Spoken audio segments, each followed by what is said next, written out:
Selamat pagi, siang, sore, malam, Coach. Perkenalkan, nama saya Gamaliel Josepian Dio dari kelas Paradox. Akan mempresentasikan proyek akhir kelompok kami yang bertemakan program pendeteksi cacat pada kaleng minuman bersoda. Ini ada anggota kelompok kami, ada saya sendiri, ada Farah Jihan, ada Dika, Rosidi, dan Lydia. Masuk ke latar belakang. Jadi latar belakang dari dibentuknya proyek akhir kami adalah inspeksi kemasan itu sangat krusial pada industri makanan dan minuman, terutama makanan dan minuman yang menggunakan kemasan kaleng. Kemasan kaleng sendiri berfungsi untuk melindungi serta mengawetkan makanan dan minuman dari oksigen, panas, kelembapan udara, serta kontaminasi pengotor seperti debu, bakteri, jamur, dan sebagainya. Kemasan kaleng yang rusak atau tidak sesuai dengan standar itu dapat mengakibatkan produk yang disimpan mengalami kerusakan, membahayakan kesehatan konsumen juga, dan kalengan napar rusak itu cenderung membuat konsumen curiga, sehingga membuat konsumen ragu-ragu untuk membelinya, dan juga akan mempengaruhi profit atau keuntungan yang diperoleh. Saat ini, proses inspeksi visual kemasan kaleng masih banyak dilakukan secara manual dengan tenaga manusia. Namun, manusia itu rentan melakukan kesalahan akibat keterbatasan dan sifat alami manusia, sehingga proses inspeksi kemasan membutuhkan lebih dari satu orang operator untuk memastikan keakurasian hasil inspeksi. Hal tersebut tentunya kurang efektif dan efisien karena membutuhkan waktu dan biaya yang lebih besar. Oleh karena itu, kami berpikir untuk mengembangkan suatu program atau aplikasi yang mampu melakukan inspeksi kemasan kaleng secara otomatis untuk mengefisienkan proses inspeksi atau quality control. Agar terfokus, kaleng yang akan digunakan adalah jenis kaleng minuman bersoda saja. Rumusan masalah, jadi dari latar belakang tersebut dapat kami tarik beberapa rumusan, yaitu bagaimana mengefisienkan proses inspeksi kemasan, dan bagaimana membuat model yang mampu melakukan inspeksi atau deteksi pada kemasan kaleng minuman bersoda. Metodologinya itu kami mencoba membuat program yang mampu melakukan deteksi secara otomatis, dan program object detection akan dibuat menggunakan model darknet YOLO V4. Berikut ada langkah-langkah pengerjaan dari proyek akhir, meliputi beberapa langkah-langkah. Langkah yang pertama itu ada data acquisition atau pengumpulan data, jadi tahapan pengumpulan dataset untuk proses training. Data yang dikumpulkan itu berupa gambar kaleng yang baik dan gambar kaleng yang cacat, good dan defect. Untuk kaleng cacat sendiri itu contohnya seperti kaleng yang mengalami deformasi dan penyok. Data bersumber dari internet, seperti di Google Image, Open Image Dataset, Shutterstock, dan lain-lain, dan ada juga yang diambil secara manual melalui kamera. Dataset yang terbentuk berjumlah 200 gambar, 100 gambar kaleng baik, dan 100 gambar kaleng cacat. Contohnya bisa dilihat pada slide. Lalu ada beberapa kendala yang kami temui dalam data acquisition ini, yaitu pertama, sulitnya menemukan gambar kaleng cacat yang pas lah. Kaleng yang mengalami deformasi itu lebih banyak tersedia di internet dibanding kaleng yang hanya mengalami penyok tanpa deformasi. Selanjutnya juga banyaknya gambar yang serupa saat mencari gambar di Open Image Dataset dan Google Image. Setelah melakukan tahap pengumpulan data, selanjutnya ada tahap augmentasi data. Jadi augmentasi itu sendiri adalah tahapan memperbesar dan menggeneralisasi dataset lewat proses augmentasi gambar. Proses augmentasi itu menggunakan library Augmentor, dan hasilnya itu dataset yang awalnya berjumlah 200 gambar meningkat menjadi 600 gambar berkat proses augmentasi ini. Ini ada contoh gambar codingan program Augmentor dapat dilihat, dan juga hasil ini dapat dilihat. Hasilnya itu mirip-mirip, tapi nggak serupa dengan gambar asli. Ada beberapa kendala atau kesulitan terjadi, yaitu sulitnya menemukan parameter modifikasi yang tepat agar menghasilkan gambar yang tidak terlalu mirip dengan gambar yang asli, tapi juga tetap menjaga kualitas gambar yang asli. Maksudnya parameter modifikasi itu parameter pada program Augmentor sendiri. Jadi contoh seperti pada gambar, ada flip left right, ada zoom random, ada rotate, itu termasuk salah satu parameter yang disediakan oleh program Augmentor dalam melakukan augmentasi gambar. Selanjutnya ada tahap labeling, jadi memberikan label yang digunakan ada dua, yaitu good atau defect, terhadap semua data gambar di dalam dataset. Jadi proses labeling ini dilakukan secara manual menggunakan bantuan label image, satu persatu gambar dalam dataset, dibentuk bounding box seperti pada gambar di slide, dan diberi label good atau defect. Labelnya disimpan dalam format YOLO, dan juga dimasukkan ke dalam folder yang berisi gambar. Jika dataset yang dihasilkan itu dari yang hanya gambar menjadi gambar beserta labelnya masing-masing. Lalu dikompres dalam bentuk zip dan siap untuk digunakan sebagai input dalam proses training. Proses labeling sendiri tidak ada kendala yang signifikan yang kami alami. Selanjutnya tahap modeling, itu membentuk model yang mampu melakukan object detection. Model yang digunakan adalah Darknet YOLO-v4, dan Darknet YOLO-v4 itu membutuhkan 4 jenis file untuk dapat melakukan modeling, yaitu ada object.zip, YOLO-v4 custom config itu untuk melakukan tuning hyperparameter, object data dan object name, serta process.py. Process.py itu program yang bertujuan untuk membagi dataset menjadi data training dan data testing. Untuk mempersingkat waktu, ini penting. Proses training dapat dimulai menggunakan pre-train wake. Jadi menggunakan model umum yang pre-train wake, yaitu YOLO v4 conf 137 sebagai starting point, sehingga proses training dapat berjalan dengan lebih cepat. Karena menggunakan model umum yang sudah dilatih sebelumnya, tinggal dilatih untuk mendeteksi kaleng, yaitu bisa tergolong deteksi yang khusus. Jadi kendala utama dalam keseluruhan proses training itu adalah adanya batasan atau limit pada penggunaan GPU pada Google Colab yang membuat proses training terputus-putus sehingga mengakibatkan lebih lamanya waktu training dari yang seharusnya. Ini contoh ada tuning hyperparameter yang dilakukan pada file YOLO config. Juga ada gambar dari program process.py yang membagi dataset menjadi data testing dan data training. Lanjut ada evaluasi, tahapan mengevaluasi performa model menggunakan metrik MAP atau Mean Average Percentage. Jadi MAP sendiri itu adalah metrik yang membandingkan ground truth bounding box dengan bounding box yang dihasilkan deteksi model.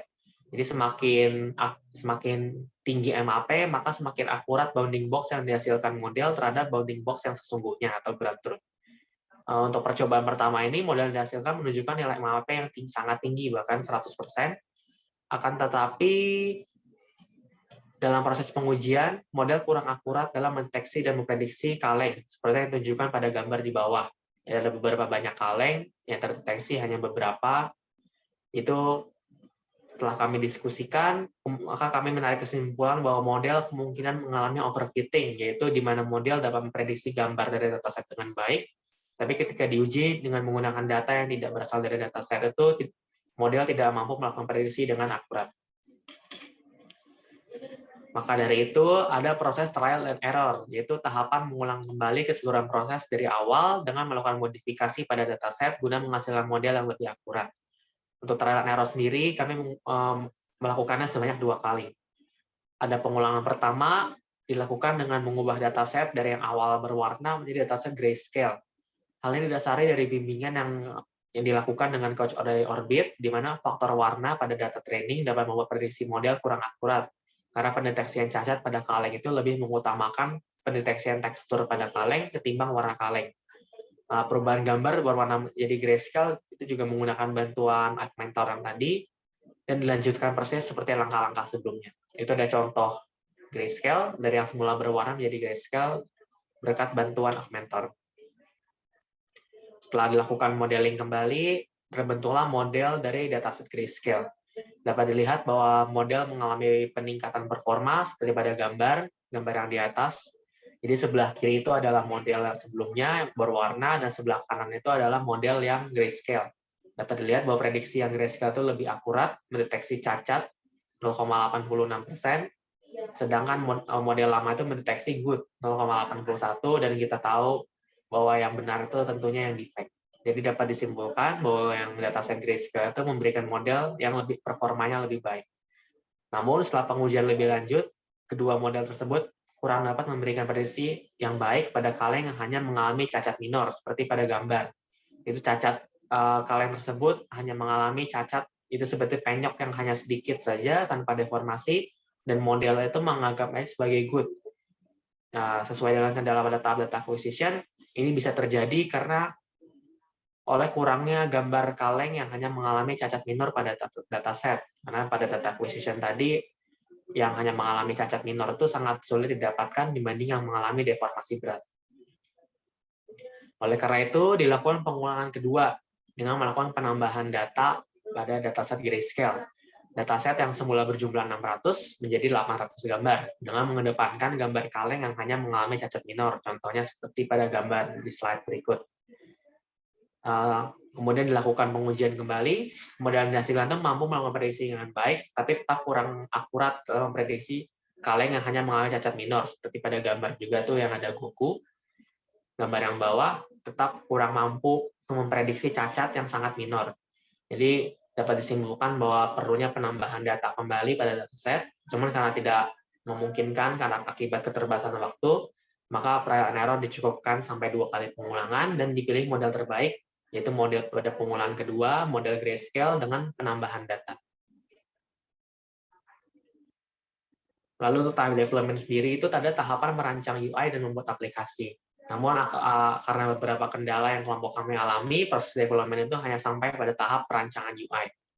Jadi ini ada gambar UI yang kami rancang dengan format HTML. Fitur-fiturnya itu meliputi tempat untuk mengupload gambar kaleng yang ingin dilakukan deteksi, tombol upload untuk mengupload gambar dan menjalankan program sehingga menghasilkan output berupa prediksi atau bounding box yang ditampilkan pada bagian result. Ada juga tombol reset untuk mengosongkan kembali tempat upload dan prediksi. Oke, selanjutnya ada hasil eksperimen, contoh hasil, dan akan ada sedikit demo nanti. Ini performa model terbaik, yaitu yang tadi, model grayscale dengan penambahan data, dapat dilihat bahwa MAP-nya itu 99,45%, yang dapat dikatakan cukup baik. Ini contoh hasil prediksi dari model, dapat dilihat cukup akurat. Untuk mendeteksi yang good, ini semuanya yang memang good, ada satu yang defect di gambar kanan betul. Dan juga untuk mendeteksi yang defect juga cukup akurat, tapi bisa dilihat ini defect-defect yang istilahnya kelihatan atau cacat major. Model ini sanggup. Tapi untuk cacat minor, seperti hanya penyok sedikit yang tidak sampai mengalami deformasi, model ini kurang sanggup dalam mendeteksinya. Selanjutnya ada demo pada model. Jadi untuk model kami sendiri dibuat pada Google Colab. Oke, harus reconnecting dulu sebentar. Jadi untuk melakukan pengujian pada gambar, bisa diupload dulu di Google Drive gambar yang akan atau yang ingin dilakukan deteksi. Kita coba gambar yang 16R ini. Maka ditulis ini ada komennya untuk melakukan deteksi. Ini yang pertama ini direktori dari best weight-nya atau bobot terbaik, dan ini direktori dari gambar yang ingin dilakukan prediksi. Maka kita coba gambar 16R. Dijalankan. Oke, tergolong cepat karena menggunakan YOLO, tapi untuk prediksi pertama itu tetap membutuhkan waktu yang sedikit lama, bisa 5 menit, karena setelah prediksi pertama itu, prediksi-prediksi selanjutnya seperti ini hanya dalam hitungan detik. Dan dapat kita lihat bahwa prediksi modelnya tepat, itu ini good. Selanjutnya kita coba yang lain, mungkin yang defect, mungkin kita coba yang, mana ya? Coba yang 10 deh. Kita tes yang 10. Tinggal ubah lagi direktori gambar yang ingin diuji. Kita coba tes 10.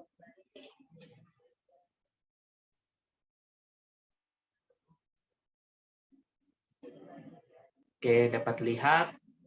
Dan prediksinya cepat juga. Tepat dan cepat. Yaitu ini termasuk kaleng yang defect. Oke, sekian dari demo model. Bisa kembali dilanjutkan. Ke kesimpulan, kelebihan, dan kekurangan. Jadi dari kesimpulan dari pengerjaan proyek akhir ini adalah saya belajar untuk menggunakan dan memanfaatkan AI dalam menyelesaikan permasalahan yang ada. Selain itu, lewat pengerjaan PA ini, saya juga belajar untuk bekerja sama dengan tim dalam melakukan pengembangan model object detection. Kelebihan model sendiri itu, model mampu melakukan prediksi dengan tepat, terutama pada kaleng yang mengalami cacat major atau deformasi bentuk. Selain itu, nilai MAP yang dihasilkan juga cukup tinggi, yaitu 99,45%.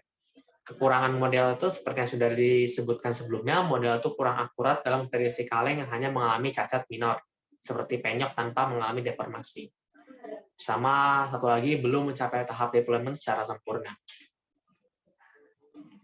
Ini ada beberapa pengembangan selanjutnya. Jadi kami berpikir untuk perkembangan selanjutnya, kami dapat memisahkan jenis cacat ringan dengan cacat yang berat. Jadi dari yang semula berjumlah 2 kelas, good dan defect, menjadi 3 kelas, yaitu good, major defect, dan minor defect. Sehingga kedua jenis cacat memiliki data yang seimbang dengan harapan menghasilkan model yang mampu memprediksi dengan lebih akurat.